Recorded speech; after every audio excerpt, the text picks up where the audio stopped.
So I'm going to talk about this shortcut button here, which is probably not used as much as it should be by most camera users. What's great about it is you can assign whatever you want out of a selection of options to this button, and you've got quick access to it with your other hand when you're taking images. There's a lot of things that you can assign to it, so I'm going to run through each one individually. So if we just switch the camera on, I'm just going to go, the way you assign it, you go into the menu button here. Then if we go up through the menu, so press up because it's at the bottom of the selection menu, it's here, the set shortcut button. So if we press the function set button in the middle, originally it will be set to this, so it's the S with a cross, which is basically the shortcut isn't assigned. So as a quick example, if I just pick the first option there and went back to my main screen, if I press this button, what I selected was the eye contrast, which you can see is flashing on here. So when I press it, it switches off. When I press it again, it switches on. If you're ever wondering why things show up orange, it's just to show that it's been selected. So obviously it's off, it's on, orange, and then it goes to white because it's ready to go. So that's what the shortcut button does. It's just literally one click and you're there with that setting. So now I'm going to talk through the different settings that you can use.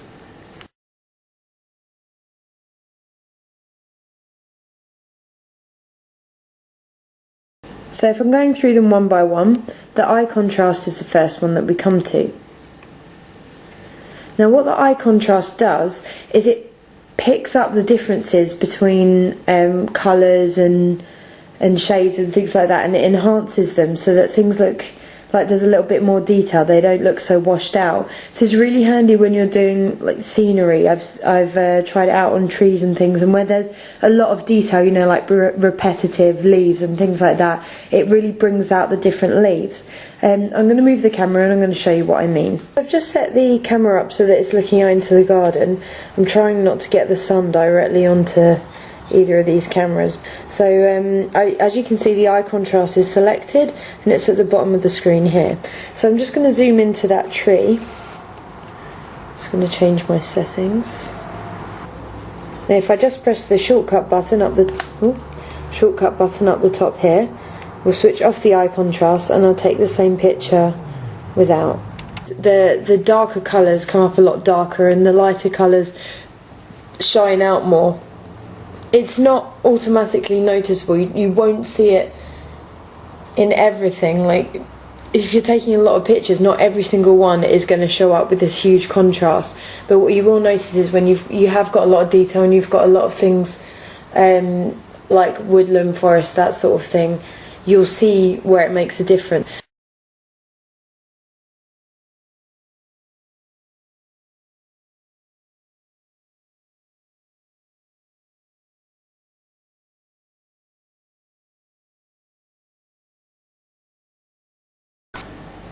So the next button in the shortcut menu is the white balance.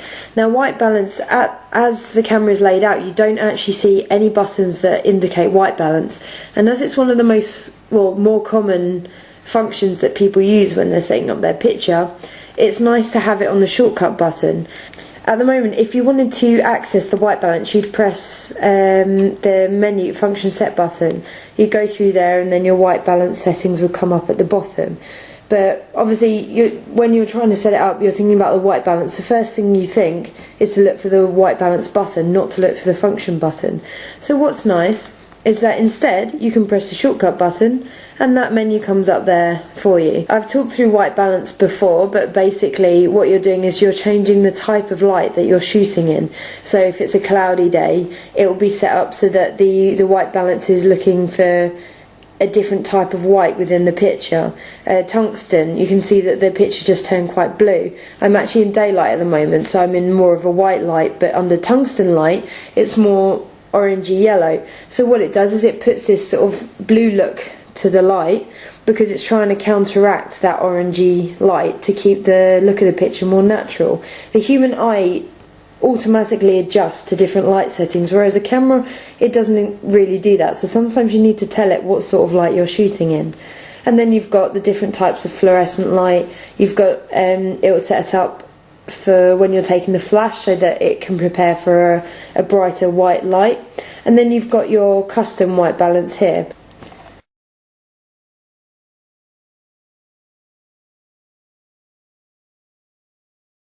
So the next option we got is the custom white balance, which I mentioned earlier.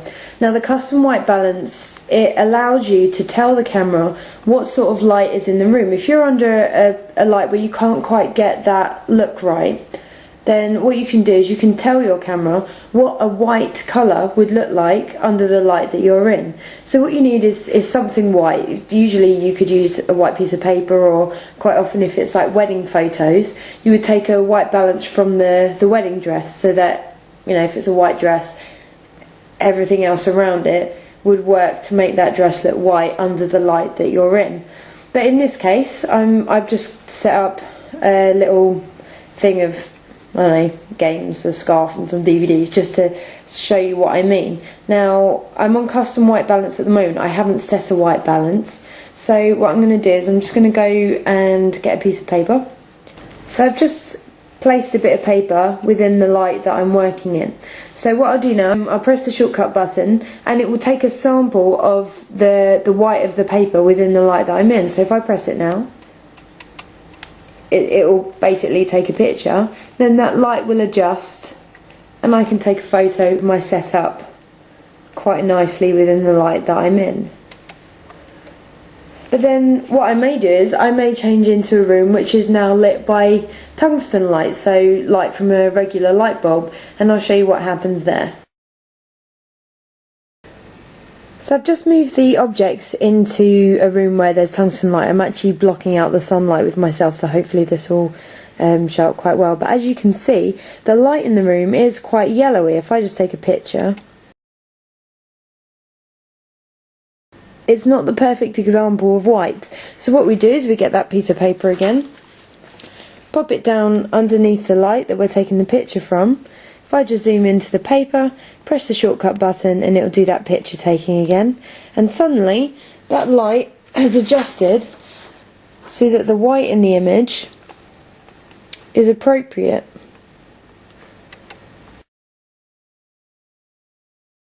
And it's now dealing with the light in a different way. It's seeing it as a different shade of white, if you like, because it's being affected by a different type of light. So what you're doing is you're telling the camera what white should look like under that light. If you're doing an event for yourself, or you know, you're going to a fair or something, you're going in and out of daylight and indoor light, you can just very quickly sample something white within the room and your white balance will figure it out for you, rather than sitting there flicking through all the different settings trying to find out which white balance looks best for you. You can just basically tell it what you want the white balance to sample from.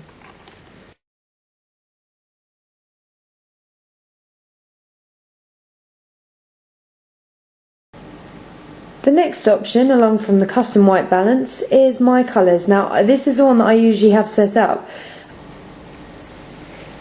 So the My Colours button, if we just go through the shortcut function here, you'll see a whole range of colour options. Now, this is so easy. If you're taking a picture and you go, you know, you think that would look really nice in black and white, you just scroll along, there's black and white, take your picture, press the shortcut button again, switch that back off, and take your normal picture as well. It's really nice to be able to access that quickly, because you don't want to be faffing through the menu and then suddenly you think, oh, actually that would also look nice in sepia. So you just switch it to sepia, take the picture and switch that back off again. So the options that they give you in your My Colours, the first one is vivid colour. So what that will do is that will really bring out the saturation of the colours. You'll see a really big difference. But especially if you're taking scenery, you want those greens and the blues to come out really well. They really do show up. So that's a great one to do with scenery.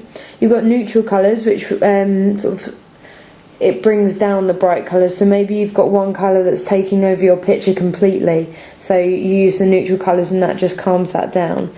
Sepia is that old photo look that you get, the sort of brown and whites. Black and white, clearly it's black and white, takes all the colour accent away. You've got positive film, which is, it's it creates some vivid colour. It's like shooting with the old film cameras, like the traditional cameras. You'll pick up particular colours more than others. I don't really use it myself that much. Lighter skin tone, when people have quite a light skin tone, it deals with that a bit better so they don't shine up like a ghost. And alternatively, darker skin tone, it picks up the darker skin tone so that you don't sort of, so your skin doesn't look too dark. Vivid blue emphasises blue tones. It's good when you're doing scenery again, if you want the sky to show up more than the rest of the scenery. Alternatively, green, same thing, but for obviously green colours within the scenery. Got vivid red, that's really good for when you're, like it's saying on the screen, for when you're doing things like flowers. I took some quite good ones with the vivid red the other day. And then you've got custom colour. So what you do is, once you're in custom colour, if we just press display, what you can do is you can decide what sort of look you want within your custom colour. So maybe you want it really high contrast, or maybe you don't want the contrast to be too much. In this case, I'm going to go for a high contrast just to show you. Skin tone, so do you want the skin tone to be more pronounced or less? Blues, maybe you want high blues but you don't want high greens, but maybe you want the higher reds, so you're going through it. You want to saturate it a bit, maybe you don't want it too bold.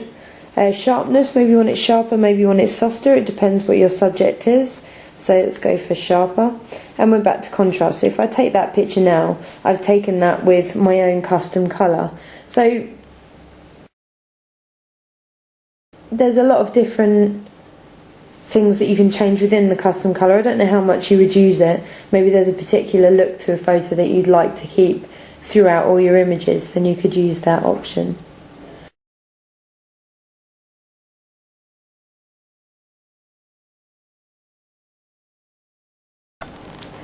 So the next option along is drive mode. So if we just select that, go back to our image and press the shortcut button. Now what this will do is it will allow you to change from taking one shot when you take the picture. So if we keep it on that one, I'll just take one shot here. And if we press the shortcut button again, I'll just switch to continuous, which will take several shots as long as you keep your finger pressed on the shutter release. So if I just press that, you can see I'm moving around and it's taking pictures in a row. So if I play that back,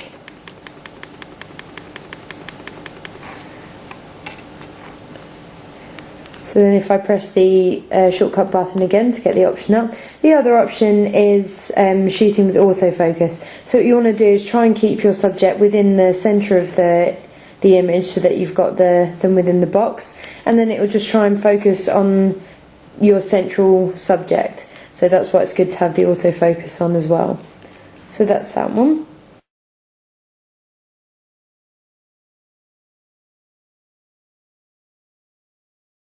So the next one along is your flash exposure and output. So if we just select that, we'll go back through to our main menu. Maybe you're taking pictures with flash and without, and your flashes, obviously you flip your flash up here if you haven't used it before. If we press the shortcut button, you can change the strength of your flash very quickly. I don't know if many of you know that you can change the strength of your flash, but it's usually set fairly high, I think, to start with. So if I take a picture with that flash now, it's going to be too bright anyway because it's quite bright today. But then I can just take one with it lower down, and you should be able to see that the flash is getting weaker and weaker as I change the amount. It's really handy to have if you think you're pretty much going to be using a flash all day, but the amount of flash you need is going to vary, then it's good to be able to change that.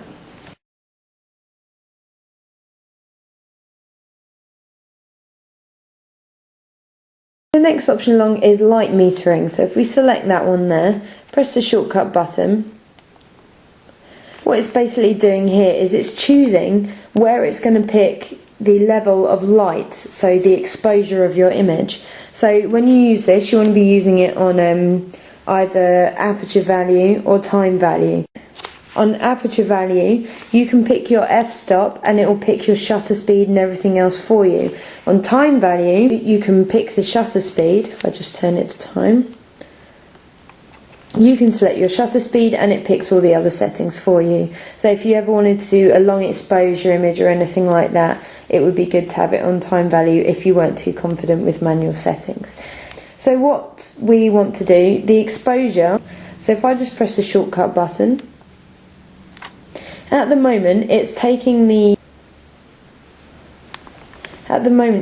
exposure from the centre of the image. So what it's assuming is, what I want to concentrate on is that centre subject, so that is the important bit of light that's affecting the image, because that's what I'm focusing on. So at the moment it will be taking the exposure from the centre of the image. If I press it again, the first option here is evaluative, so it's going to look at the whole scene and it's going to make a judgment on how much exposure you need, considering how much light is affecting a scene. So if you've got one general light but it's starting to get dark around the edges, the camera will take that into consideration.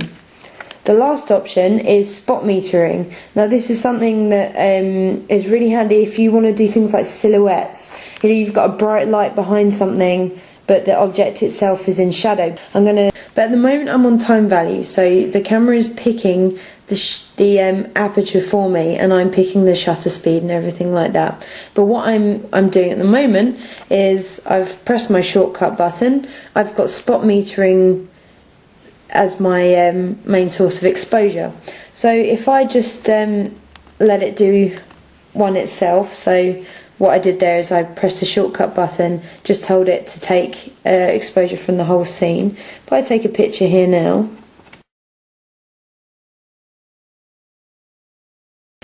you'll see that what it's tried to do is it's tried to see everything that it can within the image. So it can see that there's an object here, but obviously the light behind is very, very bright, but it's trying to see these other objects, so it's trying to give that some light too.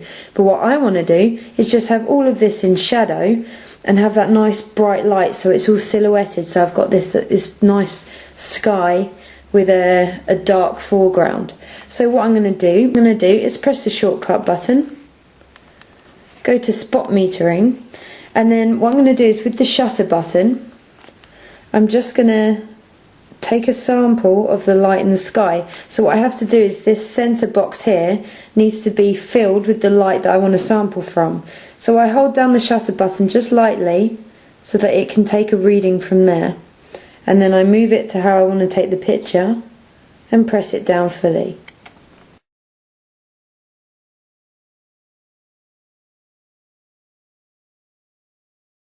And you'll see that what it's done is it's kept everything dark apart from the bit that I told to keep light. So it's saying that's the main light that we want to focus on, so that's what it looks at.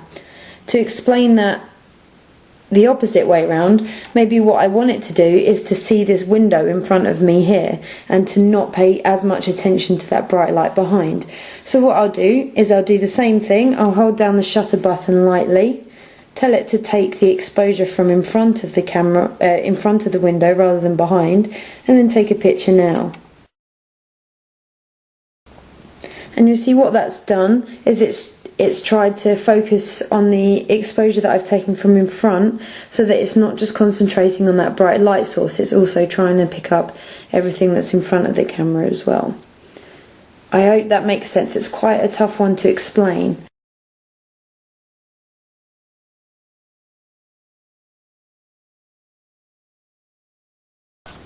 So the next one along is a pretty basic one. It's just the aspect ratio. So if I just go back to the photo taking, if I press the shortcut button, I can change the size of the image that I'm taking. So at the moment I had it on pretty widescreen. It would be ideal if I wanted to take a short clip within my image. It's nice to be able to layer that on top of my video and not have it cropped at the sides. But maybe my video is already square, in which case I want the aspect ratio to be smaller. The bigger the image, the less that you can fit. You'll see that that number is changing. That's because if it's a smaller, squarer image, it's not needing as many pixels, therefore less detail. I can fit more on the card.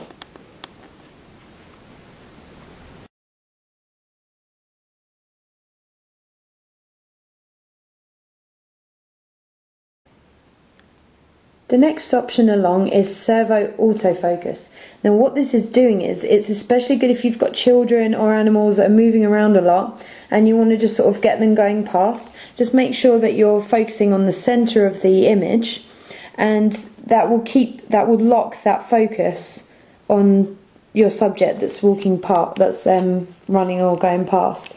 If we go to the menu button, we go into our menu, you need to make sure that continuous autofocus is switched off. Otherwise what it's going to be doing is it's just going to be focusing on the whole image the whole time.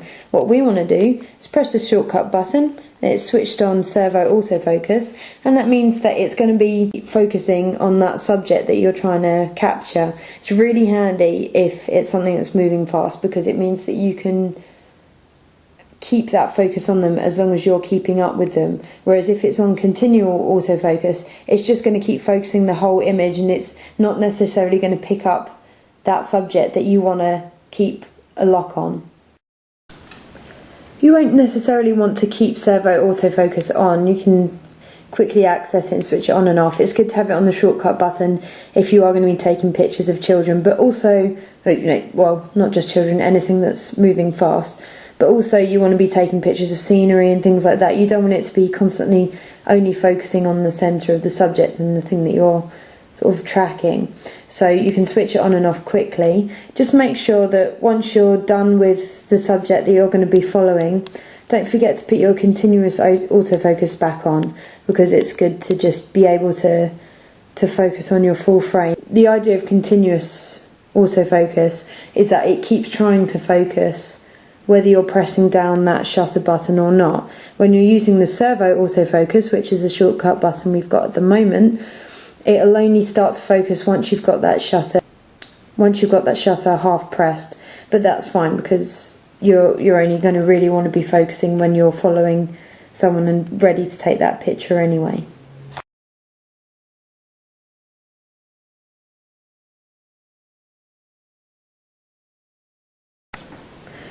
So the next one along is powered image stabilization, so that's the PIS button.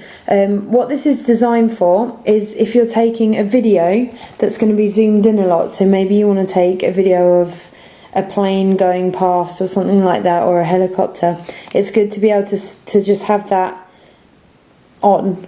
So that would be your shortcut button, just to have it on. You can see, I don't know if you can see at the bottom, you've got the hand shake thing there, but when you switch it on there's a P, and it's just saying that it's powered image stabilization. So the handshake is just telling you that you've got normal image stabilization on. The powered is good. When you're zoomed in very, very far, it's very hard to keep your hand still because that zoom is immense. I'll put some example clips of the result of that.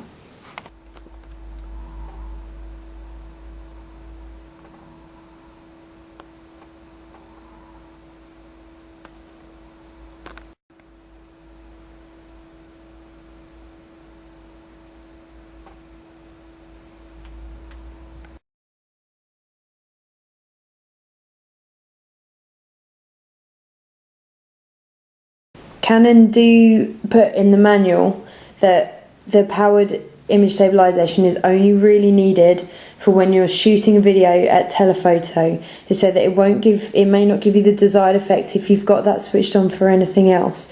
So really it's only for use when you're really, really zoomed in, because that's when it needs that extra boost. It may not stabilize in the way that you need it to if you try and use it all the time. Canon also mentioned that you don't need to use the powered image stabilization if you are filming with a tripod. It suggests to switch it off when you're using a tripod, so assume that that's because you're already stabilized with your tripod, and if it tries to start stabilizing what's already stable, you're going to end up with shake when you've already got rid of shake by using a tripod.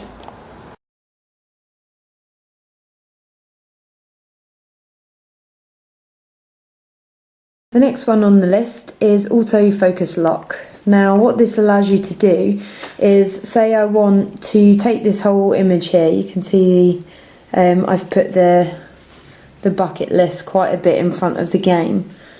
So what I may want to do is I may want to keep just this this sort of framing, but I want the bucket list in focus, but I don't want the game in focus. Now, just like when you were taking the white balance, every time you press the shortcut button here, it will lock onto a focal distance. So as an example, I'm going to zoom into, well, I'm going to lock onto the rummy game. So I'm going to press the shortcut button. You'll see it configures the focal distance, and then when I take a picture, you should see the bucket list is blurry.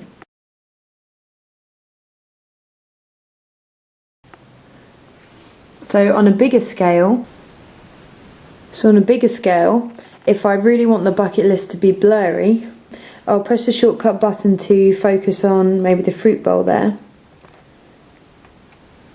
and then take the picture.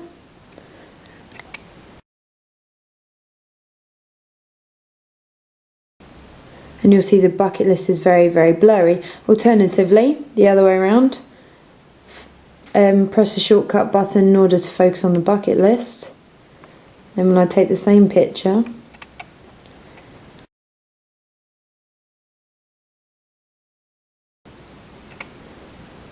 the bucket list will be in focus, but everything else gradually goes into blur. I get asked about this a lot, about having the foreground in focus and the background blurry, so that's another way to do it if you use the autofocus lock. Now you see in this mode there's a little sort of no entry symbol that's gone on to the next option. That's because it can't be used in this mode, so I'm in manual at the moment. If I just turn to aperture value, you'll see that now I can use the next one along. So if you ever see that symbol next to the option that you wanted to pick, you can't use it in that mode.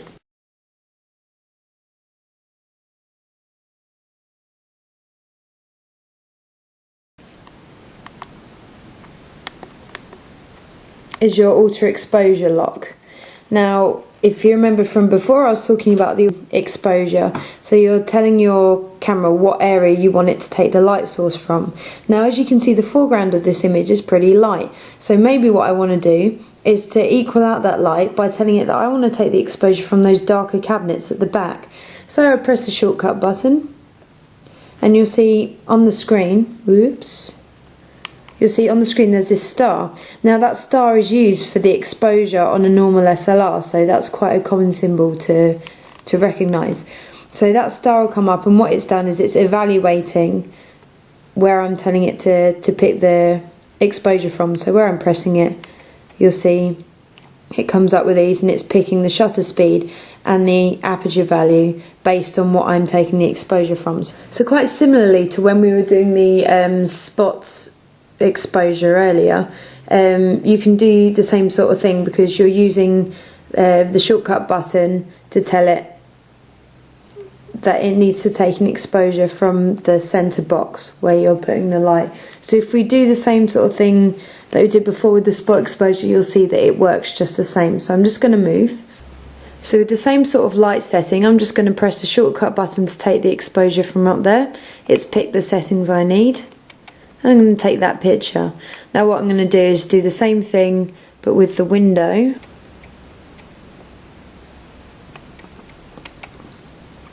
And then the same thing but with the wall here.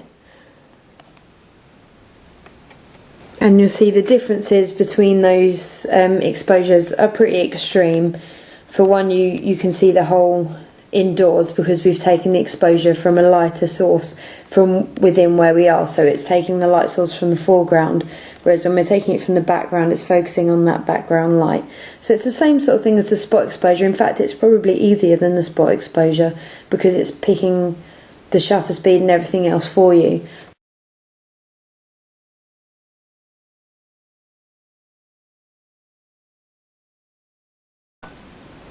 The next one along is the digital teleconverter. So what that does, if we just go into the main menu, when we press the shortcut button, it'll automatically put that digital zoom onto your image. So if we just use a digital zoom, I'm just going to take a picture. You can see that it's the slightest movement and it's moving around all over the place. If I zoom out, if I go to the end of the zoom, if I use the shortcut button, use the teleconverter, you see the movement is a lot smoother, it's a lot easier to use. So that's where the teleconverter comes in handy. You can't use that on top of digital zoom, which is a shame because that would be quite good. It's also quite nice just to sort of jump forward if you need to. So at the moment I've got the 2x zoom on there, so it's the standard distance is pretty far out. I should be here, but with the tele zoom I'm here.